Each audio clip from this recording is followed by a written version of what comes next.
and I just needed to hubris bit me in the butt. Great preparation, Belinda, great preparation.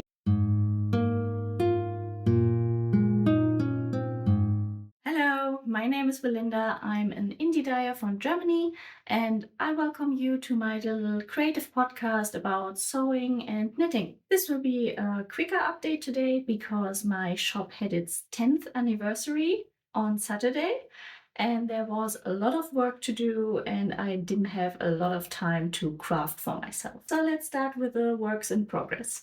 I started the project I announced last episode. It's the basic neck warmer by Anna Sunny Knits. And I used some modifications I saw in the projects on Ravelry. And the modifications are by a user called Flinka. And she shortened the neck a little bit and added these diagonals with pearls. And I'm very happy so far with this little neck warmer. I thought I would get this finished in 3 weeks easily, but yeah, as I said, it was a lot to do for the anniversary yarn update for my hand-dyed yarn shop, and so there wasn't that much time to knit this. This is made with my hand-dyed yarn. It's the Cashmerino base in the color Viola, and it's just my favorite yarn for winter accessories because it's so soft, so perfect for direct skin contact, and very, very warm. The cashmere in it makes it very soft and warm. And this skein is the leftover skein from my fourth hat. And so when I finish the neck warmer, I will have a cute set for winter times. My other hand knitting work in progress that I had showed you last week was a jasmine scarf, but this is on hiatus right now, as I mentioned in last episode, because I needed a break. It is a 2-meter scarf and I needed a break from the pattern. If you want to see it's in detail, you can visit my Instagram or my earlier podcast episode, and of course it will make its return when I'm in the mood for it. My machine knitting work in progress is still the same that I showed you last time. It's the matrix sweater. I will insert a photo here or here. And I didn't get any progress then. I still only have the sleeves. It's a symmetrical sleeve, so it's not important if it's the right or the left sleeve, the back and the front. I had to stop working on it briefly because I needed to dye more yarn. And after that, the whole shop anniversary yarn update thing was in full go. So yeah, I didn't get any machine knitting done, sadly. I want to finish the sweater soon because I have other sweaters planned on the machine for the rest of the year. I want to test out my own raglan pattern and my first circular yoke. I yet don't know how to knit a circular yoke on the knitting machine, but I'm very eager to find out because there are so many beautiful color work patterns with a circular yoke, and because I don't have the patience to hand knit sweaters, entire sweaters, I have to find out how you do those on a knitting machine. Yeah, those are my 2 ambitions for the rest of the year. So I really have to get the sweater for my husband, the matrix sweater, finished. My sewing work in progress is a new one. I don't think I mentioned it last time. Yes, I did mention that last episode. It is a companion piece to the little medieval tunic I made for my son. This is what I call my Viking top, or what's the progress of my Viking top. I pinned it together for you, understand, so you can visualize it where it goes. I had just sewn yesterday evening on it, so it's very minimal progress yet. But I'm quite happy where we are going. The idea for this top was, first I wanted a companion piece to the little tunic I made for my baby, and I did not have enough summer wear for Renfair, so I wanted something light and breezy, and I ended up with something sleeveless. The inspiration came from a little medieval shop called Vehi Mercatus, and it's a mashup between 2 of their tops. I decided the shoulder seam should go forward because that's a beautiful style line I saw with their tops. I will make like a little stand-up collar and a slit down in the middle with a facing. And also the waist will be cinched in with the little straps. I already sewn one strap yesterday evening. There will be another strap. There will also be two strings to close the front if I want to, um, that I will sew on between the v-neck and the collar. And yeah, I'm very happy how it looks so far. This is a self-drafted pattern with the two tops only as inspiration. These are not sewing patterns that I mashed up. What I'm not entirely sure yet if I will leave it like this is the ease around the bust. I usually don't wear a lot of ease, but because of the Viking style and the vibe, I wanted to include more ease, so I didn't include any fish eye darts and just let this to be cinched by a string.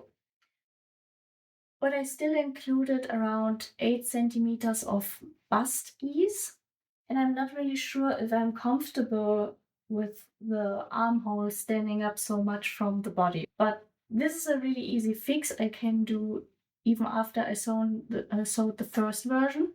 So I will sew it as is and see if I like it and if I feel comfortable when I wear it myself.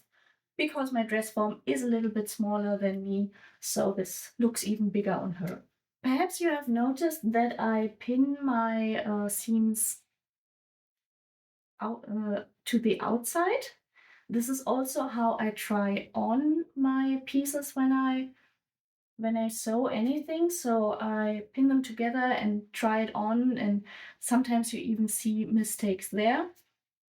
The mistakes I noticed before I sewed this together is I forgot to draw in the bust dart, so the front was much longer than the back, and I just needed to pinch in the bust darts. But because I tried it on, I noticed this before I tried to fit the side seams together, and they would not have fit. And yeah, I remembered that I should do it this way with the trying on while pinned because I did not do this with the last sewing project you saw last episode with my beige racer back top. That was a project where I should have tried on everything beforehand as well, and I forgot it because I was just very sure that my self-drafted pattern will fit, which is quite the arrogant thing to think.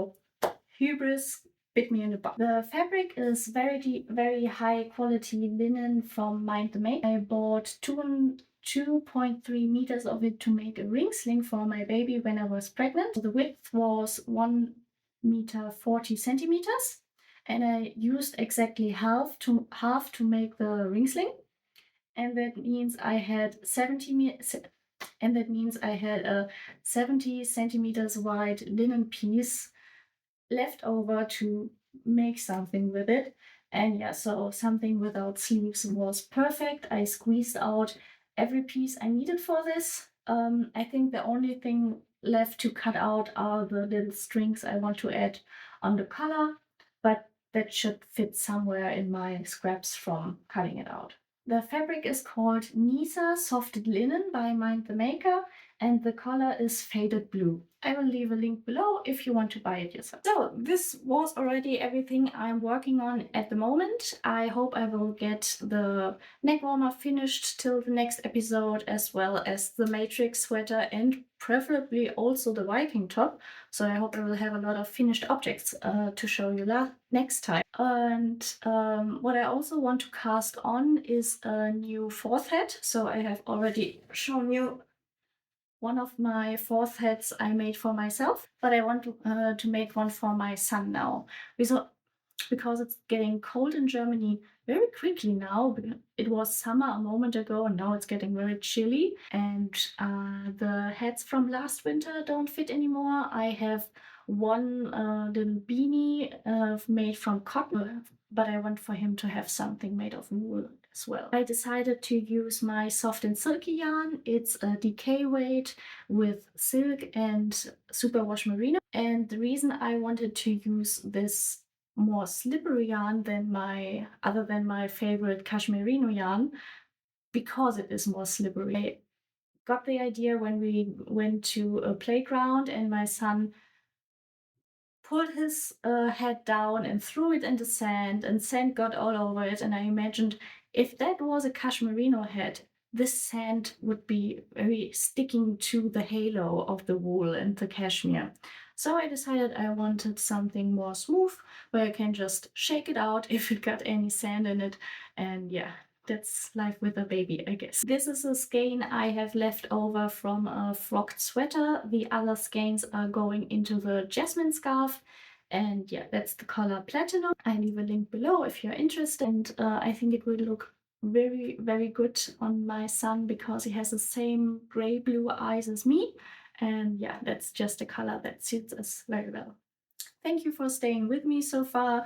These were my creative projects. I will now go on to chat a little bit about what's going on in my shop Featherfin yarn. And let's talk a little bit about the anniversary update that is going live or that went live on Saturday. Yeah, my shop is now 10 years old, and yeah, I have dyed a lot of yarn. I think I listed 129 skeins new on the website. So this is something very new for me. Featherfin Yarn has been a dye-to-order business for many years now, so slowly growing it and having more stock yarns available is a big step for me, especially because I have to calculate how much money and how much yarn I can put into it every month. This was a big yarn update, especially because of the birthday of the shop. And yeah, I will continue to update the shop now regularly with a little bit smaller updates, but still, I want to have more yarn bases and more colors available to be ready to ship.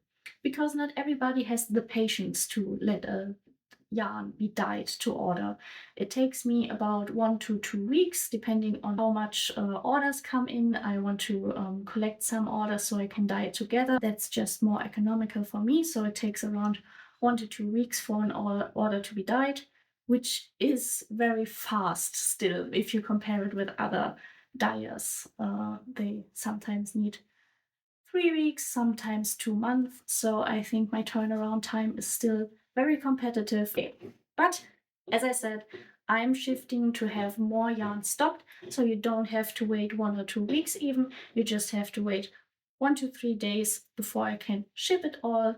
DRL comes by around twice a week to collect everything, and yeah, I'm very proud that I made it to this point. I also am planning what new colors to include in the next update.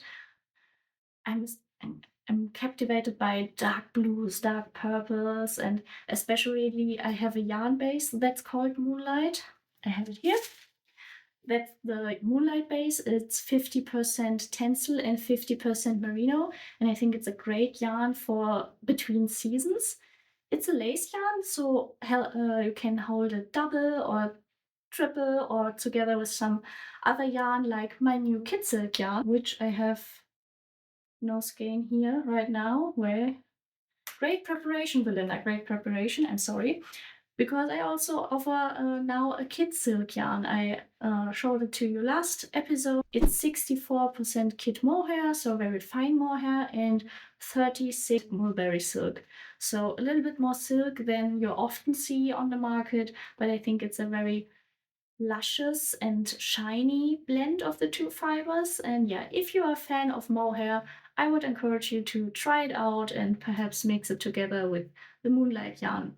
As did Annie von Annie Knits, because she designed a shawl especially for the Kid Silk launch that was on Saturday. And she made a beautiful scarf. It's the Oriental Nights shawl. It's knit by holding together a strand of Moonlight and a strand of Kid Silk. There's still a lot of Kid Silk left in the shop, so if you want to knit this yourself, you can get a 15% coupon code for the Oriental Nights shawl pattern automatically to your email if you purchase a Kid Silk skein. Yeah, that was all the news from the shop. So yeah, thank you for listening to this podcast episode. It was a little quicker, I hope, than the other ones.